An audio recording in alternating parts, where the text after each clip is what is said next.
पश्चिम बंगाल चुनाव के आखिरी चरण से पहले बीजेपी और टीएमसी के बीच जुबानी जंग तेज हो गई है। दोनों पार्टियों ने पहले चरण के मतदान के बाद अपनी अपनी जीत का दावा किया है।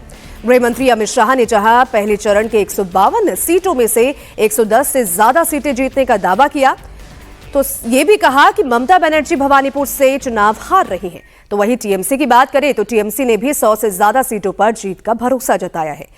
सीएम ममता ने कहा कि अमित शाह 4 मई के बाद बंगाल में नजर नहीं आएंगे। पीएम मोदी ने भी कहा है कि बंगाल में इस बार नई क्रांति होने वाली है। वंदे मातरम।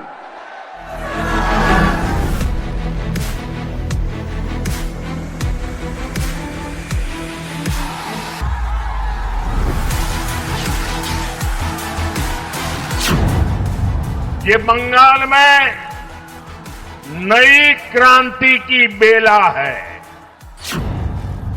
152 सीटों में से 110 से ज्यादा सीटें भारतीय जनता पार्टी जीतने जा रही है।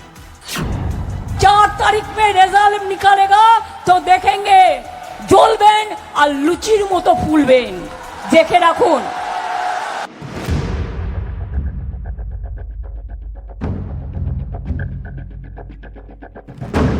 पश्चिम बंगाल के आखिरी चरण के मतदान से पहले जहां बीजेपी और टीएमसी के बीच वार पलटवार तेज हो गया है, वहीं दोनों अपनी अपनी जीत के दावे कर रहे हैं।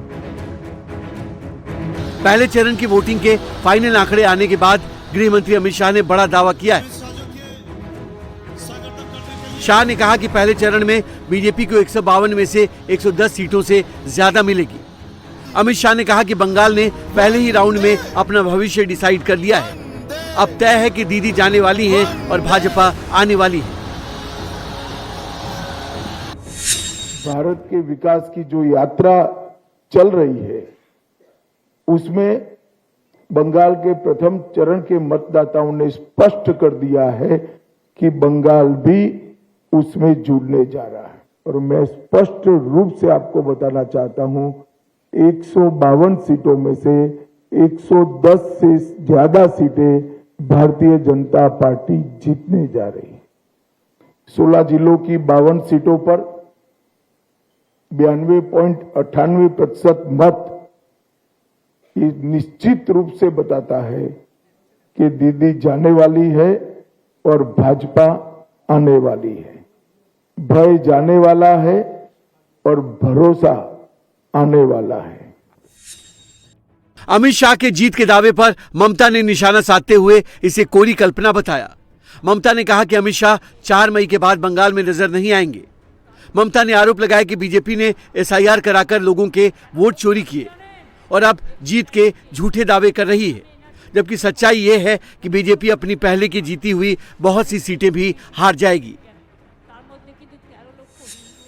4 तारीख में रिजल्ट निकालेगा तो देखेंगे জ্বলবেন আর লুচির মতো ফুলবেন, দেখে রাখুন। আমাদের যা মাইনাস জায়গাগুলো ছিল, কালকে আমরা এগিয়ে গেছি। বিজেপি অনেক সিটে হারবে। এবারে মনে রাখবেন, যা সিট ছিল তার অর্ধেকও পাবে না। সেই জন্য বাংলা কামড়ে আজকে অমিত বাবুকে মিটিং করতে হয়েছে প্রশাসনকে নিয়ে। ভয় দেখাচ্ছেন সবাইকে।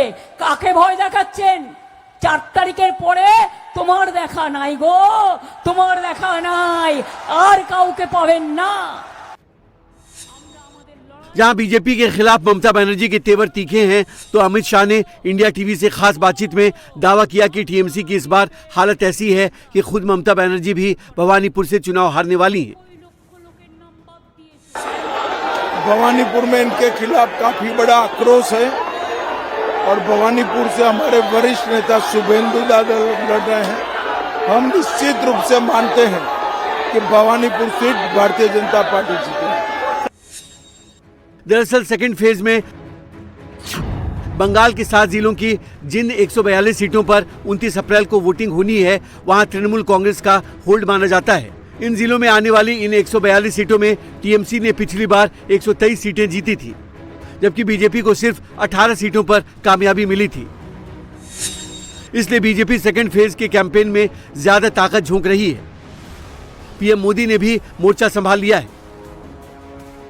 शुक्रवार की 2 रैलियों में मोदी ने बंगाल की जनता को आह्वान किया कि बीजेपी बंगाल के लोगों को तृणमूल कांग्रेस के शिकंजे से आजादी दिलाएगी, जुल्म, ज्यादती, सिंडिकेट और तोलाबाजी टैक्स से बंगाल को मुक्त करेगी। ये बंगाल में नई क्रांति की बेला है।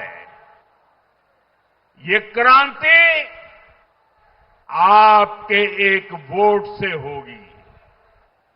इसलिए मैं बंगाल की जनता से करबद्ध प्रार्थना करता हूं, आप हमें वोट रूपी आशीर्वाद दीजिए। हम मिलकर बंगाल को अनेक कष्टों से आजादी दिलाएंगे।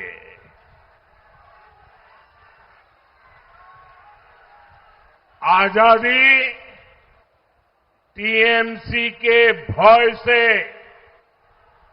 आजादी टीएमसी के भ्रष्टाचार से, आजादी टीएमसी के सिंडिकेट से, आजादी बेटियों पर अत्याचार से। बंगाल के चुनावी दंगल में आज भी बीजेपी के बड़े दिग्गज उतरने जा रहे हैं। गृह मंत्री अमित शाह की आज 2 जगहों पर जनसभा होगी, जबकि 2 जगह वो रोड शो भी करेंगे। जबकि यूपी के सीएम योगी आदित्यनाथ भी आज 3 चुनावी रैलियों को संबोधित करेंगे। बीजेपी अध्यक्ष नितिन नवीन आज 3 जगह रोड शो करेंगे, साथ ही बुद्धिजीवियों के साथ हावड़ा में संवाद करेंगे। जबकि केंद्रीय मंत्री जेपी नड्डा 2 जगहों पर रोड शो करेंगे।